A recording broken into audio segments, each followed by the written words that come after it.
It's Rachel and John. Hi. Say hi, honey. Hi, everybody. Cheers. Cheers. We're gonna try and pep up this episode because it's gloomy and raining today where we are in the Adirondack Mountains. So cheers to everybody. I'm drinking John's margaritas because it's taco night. You know, Taco Tuesday doesn't have to be Tuesday anymore because every day is every day, right? If you're pent up inside, one day is as good for tacos as the next day is my argument. So whatever day it is, today is Taco Tuesday for us. Cheers. We're making impossibly good tacos because we're not using meat. We're using plant-based meat. I have Impossible meat here, but of course there's many brands.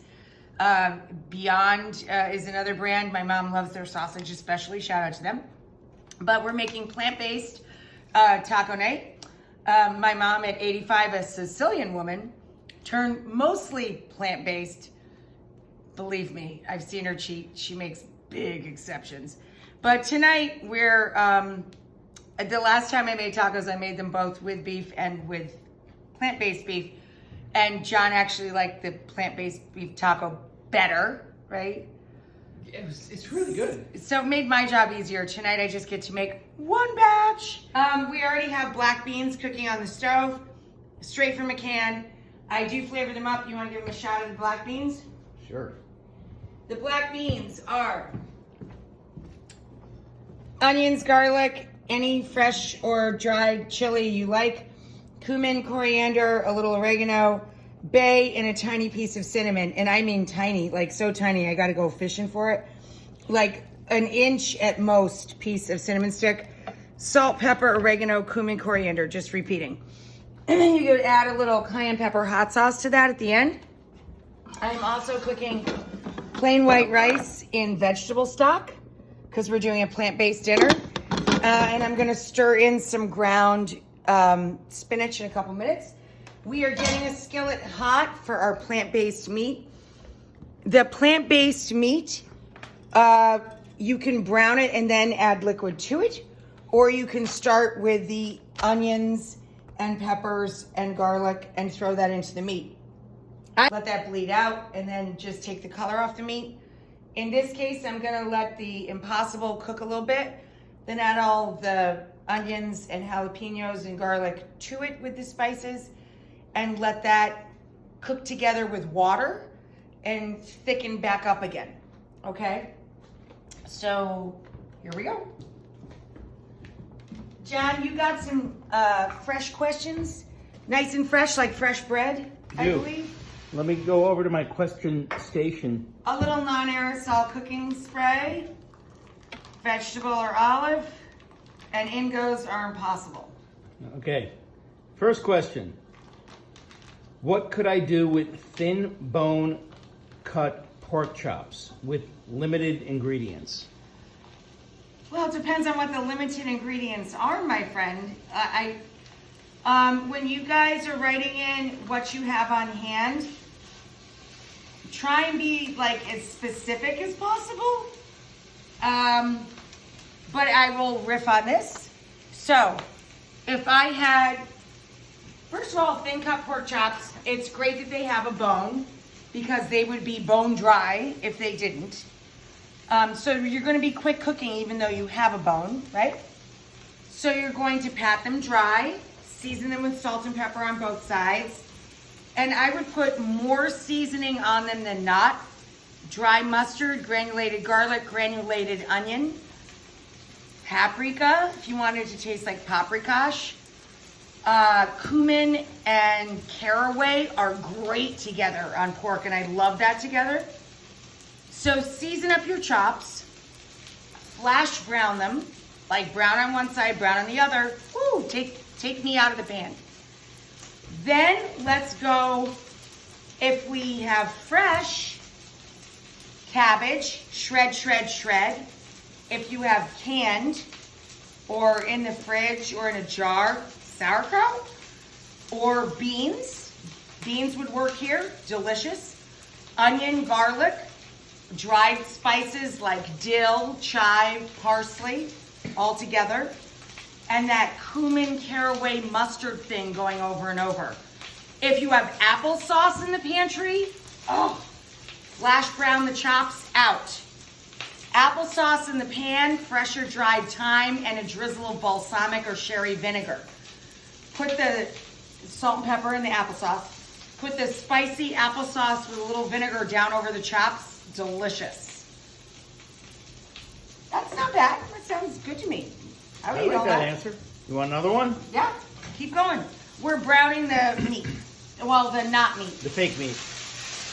How long do pre-cooked meats stay good in the fridge? It depends. If they're deli cut, just a couple days. If you made stew, soup, it's 1 week. I keep everything 1 week. If it's leftovers from dinner, I will send them to my mom. I will feed them to my family for a week. But if it's deli and I break into the package, honestly, it's a couple days and they start getting funky.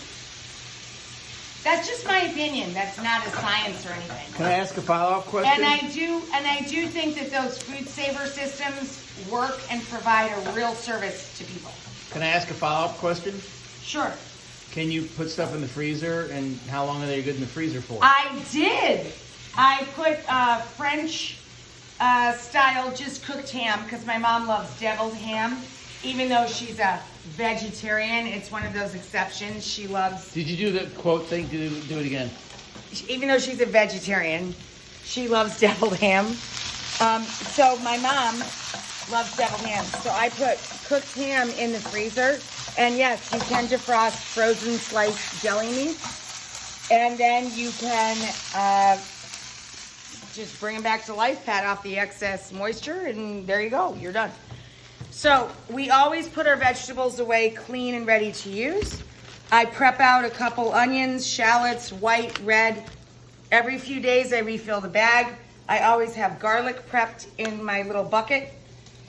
And we're going to add onion, garlic, and chili pepper to your meat, or in this case, Impossible meat. I browned the meat a little bit, the plant-based meat, okay? Now I'm turning it way down low, and I'm gonna give it moisture and flavor and spice. So we're gonna let the spice toast a little. The weirdest food combination you love? Wow. Wow, did you hear that? Woo-hoo-hoo. I'm gonna try and show everyone how it's crazy raining out here. Wow.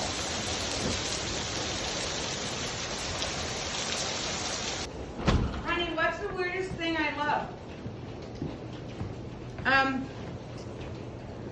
I don't know. I don't think I like weird things. I mean, you like potato chips and caviar. Yeah, potato chips and caviar. Talk about a high-low game. Potato chips, sour cream, and caviar. Weird. I love cumin and caraway. Most people don't put them together. Wow, that's so scary. I love horror movies, night or day, with anything. My goodness gracious. Okay, one more. Let's keep talking because it's making me less nervous. Okay. What's your favorite snack/meal? John's favorite cooks meal. for you. Oh, that you cook for me? You Yeah. make me minestrone when I'm sick. You make I me do. beans and greens soup when I'm sick. And my favorite snack is probably pretzel rods or pretzel shells. With Oscar's Smokehouse makes cheese dip like back in the day, like oldie timey. We used to call it pub cheese or bar cheese. And they make white cheddar with horseradish. And they make John's favorite, which is jalapeno and yellow cheddar. And they also make one called More Than Cheddar Spread. And it's got little bits of Oscar's ham in it. Kind of love pretzel rods, mustard, and pub cheese. Can you guys hear what's going on out here? It's pretty scary. It's scaring me. Yeah, it's a hailstorm, babe. Wow. Hi, Boober. We're okay. one thing Izzy doesn't like. Oh, she's trembling. I know. One thing Izzy doesn't like is this. Big storms and things she can't control, right, honey? We can't control that. No, we can't. It'll end soon, and But we're together. we'll go watch Netflix. For the And next that's the 17. point. Sorry, 15-year-old dog needed potty break. Anyway, where did we leave off? Onions and jalapeno and garlic going into the impossibly good not meat, which was browning, but I pulled it off this heat so we wouldn't burn it. Anyway, impossibly good meat, browning away, smelling impossibly great. And I thought of another answer for who asked us about the pork chops, hon? I don't know. They didn't send me who sent these Oh, questions. They I just don't know sent me who the questions. asked, but the thin cut pork chops, I have yet another answer. Just maple syrup and mustard, equal amounts, make a glaze for any pork chop. So brown them, take them out, put the maple and the mustard in the pan. We're actually gonna do this later this week for pork tenderloins for us. You can add shallots, garlic, you can add all kinds of things, or you can just spice the pork chops like I said previously, and put maple and mustard in a pan. It will glaze up and you toss them in that and yummy, yum, yum with any vegetable or salad you like. So, as I said, we put away all vegetables ready to use, right? So I have a bag of onions and shallots that I keep all week long. Now I gotta peel some more before I go to bed tonight. Anyway, I cut them from, when we're chopping onions, we keep the hat on, you keep the toupee on, right? You keep the hair piece on the onion, and we slice through it. And now we're slicing the other direction, and there you go, that's your chopped onion. Jalapenos, very interesting. Jalapenos, any chili really, a lot of the heat lives in the insides, in the ribs and the seeds. So if you want to dial the heat back, you scoop those out. If you want to dial the heat up, you leave them in. Regardless, when you're picking a jalapeno, if it has lines on the outside, little lines, like it looks like it's getting wrinkles and needs, this one doesn't, so it's not too hot. But those are called heat streaks. Yeah, it's true. A young lady who has a jalapeno pepper farm taught me that. And those are called heat streaks. So if we want to make this a little milder, we scoop out the insides and we pick a jalapeno that doesn't have heat streaks. And it's gonna be spicy, but not too hot. One other question? Of course. Do you want a food-related question or a more like personal, not I don't food know. related I question? prefer just conversation, so you pick. Okay, I'm gonna ask a non-food related question. Okay. Excuse me. What is your favorite album in the early '80s for both you and me? Well, I'm they really- want to know yours and they want to know No, mine. I'm really bad with dates. You have to know that first of all. And John knows that because he knows me. The night we met, actually, we talked about music all night long, but I couldn't put a date or a time to timestamp music that I love. I will tell you that my favorite album of all time by a single artist is Hunky Dory by David Bowie. I think it has something for everyone, and That's the '70s. I love it. See, now he's gonna go down that road. I'm better with the dates than you are. I'm terrible with dates. I will tell you that all time, the albums that I love to listen to the most, front to back, are Nirvana and Foo Fighters. '90s, not '80s. Okay. Led Zeppelin. All. '70s, not '80s. Okay. See, this is going to be really bad for me. Rolling Stones, they cover every decade, They so do. I'm safe there. The Who.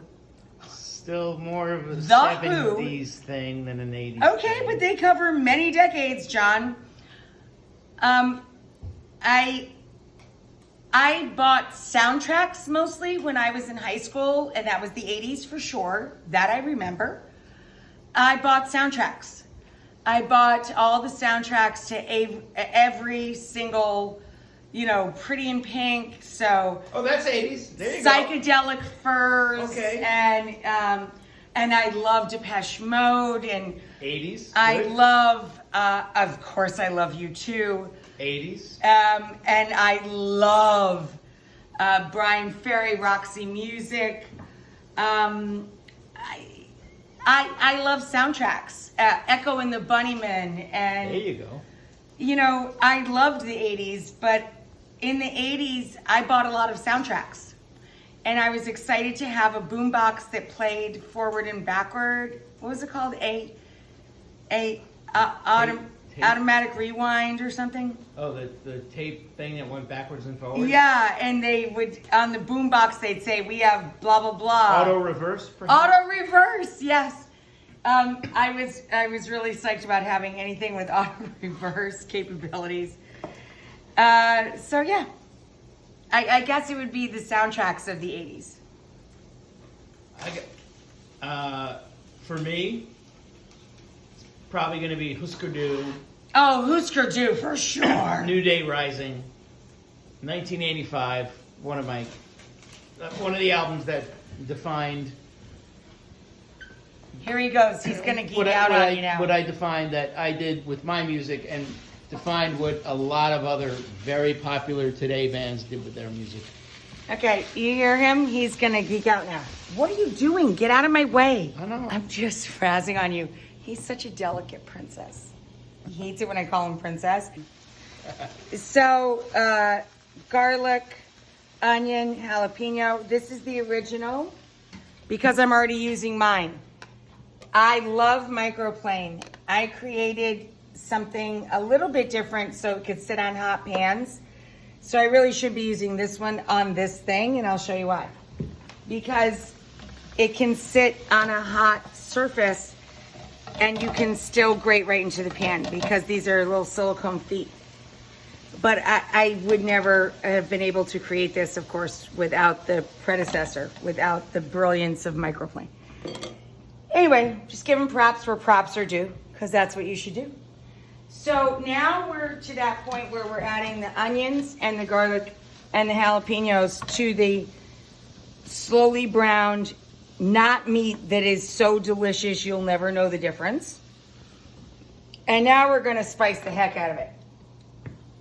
I love Old El Paso. I love Ortega and all the taco companies out there. But Old El Paso is what I grew up with, okay? But I don't buy the kit with the spices because I keep a lot of spice on hand. And I think a lot of folks keep more spices today because we all eat such different diets and we're into so many different things. I think most of us have a deeper spice roll than we realize, and you are supposed to use them within 6 to 12 months. So I spice my own tacos, whether I was making this with plant-based meat or beef and chorizo. I'm gonna put in cumin. These are the spices that I ordered from La Boite, the best spice company I've ever come across in my life. Coriander, it's best buddy. They go everywhere together.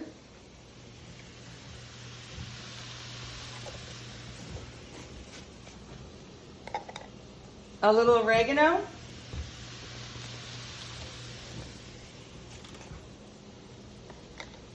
A little pimenton or smoked paprika. Pretty color. And chili powder. So chili powder, when you just see like this chili powder or seasoning on a label and it's a chili pepper product, these are blends. This one's Gephardt's, and this one it was a gift from a friend, and it has a little dried lime zest in with it. But these are blends, so you're just using a fairly mild to medium heat chili powder. If you're buying chili powder that's named by the chili pepper itself, chipotle means smoky and spicy, ancho means dark and moody and very mild. But if it just says chili powder, that's actually a blend. There's no such thing as one universal chili pepper that is ground chili powder. That just doesn't exist. Now, just like if I were using a package material, right? Just like if you dumped in a spice pack, we are then going to add our salt and pepper and some water to let that cook out and get saucy, okay? So just like you bought it out of a package, you're doing the same process, you're just using up the stuff in your own pantry. So now we're gonna add about a cup of water. I measured it, but I never measure, so that's stupid. I just dumped it in the pot. So there you go, we're gonna let that cook. Now, here, I took this 15 minutes. This is white rice cooked in vegetable stock. Now we're gonna go over to the food processor. This is green rice. Inside the food processor, we have a jalapeno, some scallion, 2 or 3 scallions, garlic, 1, a little hand of cilantro, and I filled the bowl with some spinach. You could also use defrosted frozen spinach.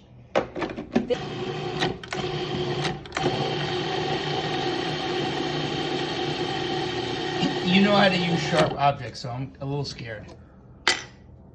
You ever heard the expression, John, don't bite the hand that feeds you?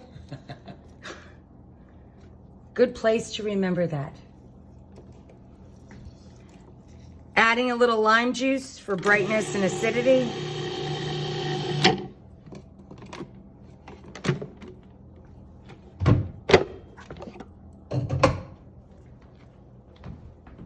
Back it up. Back it up.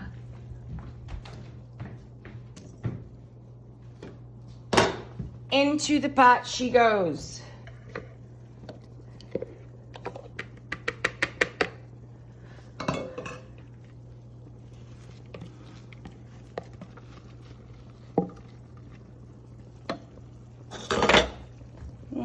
A little bit left in the corner there.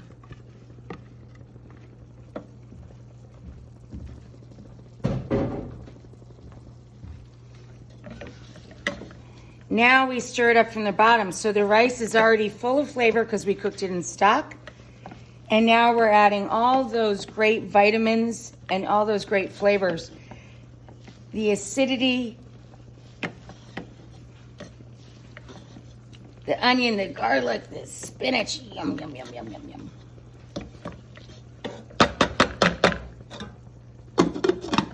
Done. Okay, so I have a whole taco station over here. All you really need for this is lettuce, tomato and onion, taco sauce, store-bought salsas. I made my salsa verde. I made for John's brunch or breakfast today a roasted tomato salsa. All those recipes are up online on my website from my show. Most people would probably just go the traditional hard taco shell route and just put out taco sauce, which is totally legit. I did make some guacamole base. This is full of tips, this bowl. So when we're making guac or pico de gallo, in this case, I grated onion for the guac. I grated garlic. I have very finely chopped cilantro. And I have jalapeno, or you could use serrano pepper, cumin, and the juice of really good lime. Rolled it around a lot, got a lot of juice. Look at all that juice. See, now I added salt, and I let the acid in the salt work for a while. Look at all the liquid in the bottom of that bowl. That's a lot of liquid there. That's what's gonna make these avocados taste fantastic. Hass avocados, you want them to have a give when you buy them. If they don't, no biggie, throw them in a brown paper bag, and that helps ripen them a little quicker. I told friends on TV and off years ago to split the avocado and knock a knife into the pit and kick it out. Don't do that. One of my friends literally opened a vein doing that, so just pick it out with your finger and avoid that whole conflict, okay? If you work in kitchens, great. You'll do it with a knife. If you don't try. Mash it up with a fork. And we got ole guacamole. Again, these are all just accessories. All you really need is lettuce, taco sauce, And the big deal about the hard shell tacos that we are making tonight is the hard shell taco itself and how I treat hard shell tacos. We'll get to that in 1 second. Our guac is done. Okay, so John had to take another Isbu break because Isbu freaked out. There was some serious thunder. So, iceberg lettuce. Again, I put it away as clean as possible, took off the one outer leaf. This is something that's super fun. The way you core lettuce is to knock it like that, and you get the core of the iceberg out in one little piece like that. You're gonna need less iceberg than you think, so just add it to salads during the week and use it for Sammy's, you know, sandwiches and lunchtime. But you're gonna need so little of this to top a gajillion tacos, so don't chop up a whole head of iceberg lettuce just to top a couple of tacos, because you're just not gonna use that much. It makes us all feel like we don't have to make a salad, okay, but you're just not gonna need that much. So, here's our lettuce. Where's my scooper? You gotta back up again, babe. It's so hard to get used to filming at home because John's not usually in my way. Don't trip on the light thing.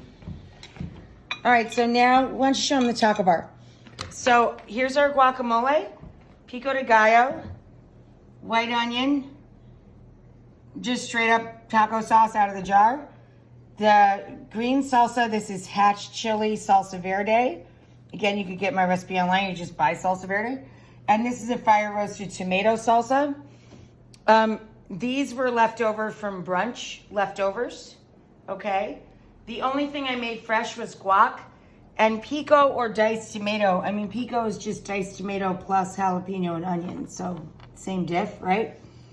And I always have white onion for my tacos and our chopped lettuce. I made a little station. Now, the most important thing about hard shell tacos is still yet to happen. The most important thing, at least according to me, you have to check with old El Paso and Ortega or all the other people that make tacos in the country. But for me, it's all about toasting the taco.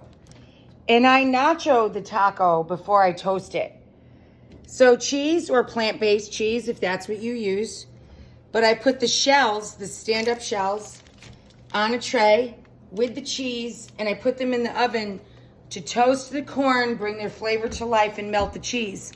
Why do I put the cheese in first instead of just putting it out as a topping? Because the cheese makes a safety net, a blanket, so that our plant-based meat doesn't soak through the bottom and break the taco in half.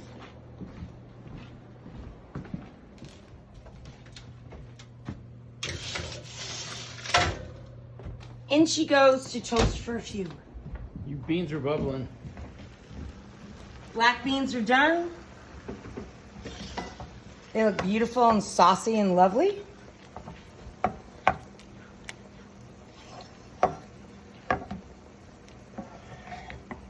And there's Isabel, scooting around the room again. Show everybody, she's running around. Go help her. What are you doing, Boober? She got FOMO. Doggy FOMO. What are you doing, my sweet? What? Are you bored? I know. Mom and Dad are boring you. We're taco checking. Taco checking. Hashtag taco checking. Grabbing the mopping. Look at that. Brown. Wow. The tacos are brown. The cheese is melted. Beautiful. Perfect. Walking backwards is not easy. Look how pretty that is. Underneath the lights, you can really see how beautiful that is. You're making them look burnt. Back up a little. There you go. See how nice and golden they are? All right. Here's our plant-based meat. See how there's no moisture left in the pan? All that water is soaked back in and evaporated.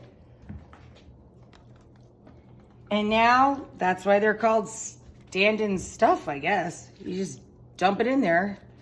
Look, I'm not even touching them.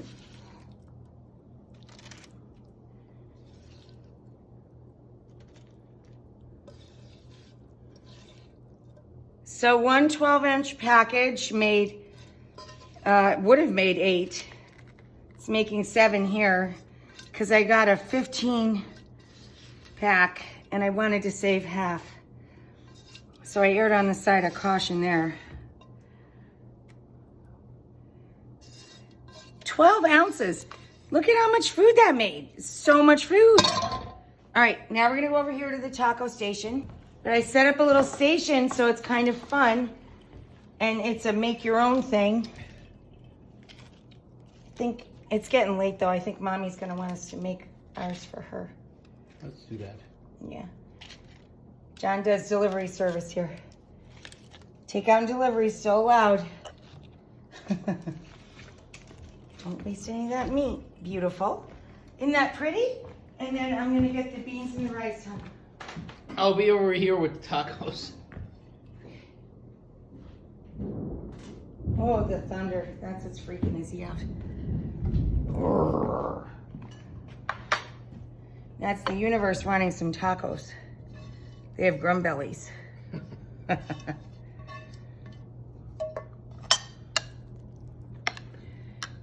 black beans.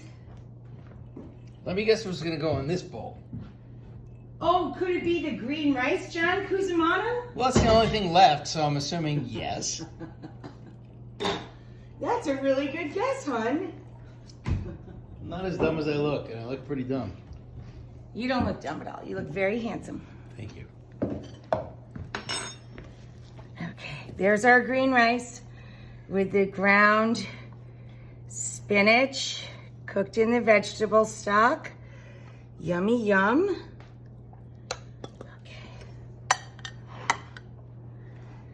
Okay, green rice, black beans, meat-free Impossibly Good tacos.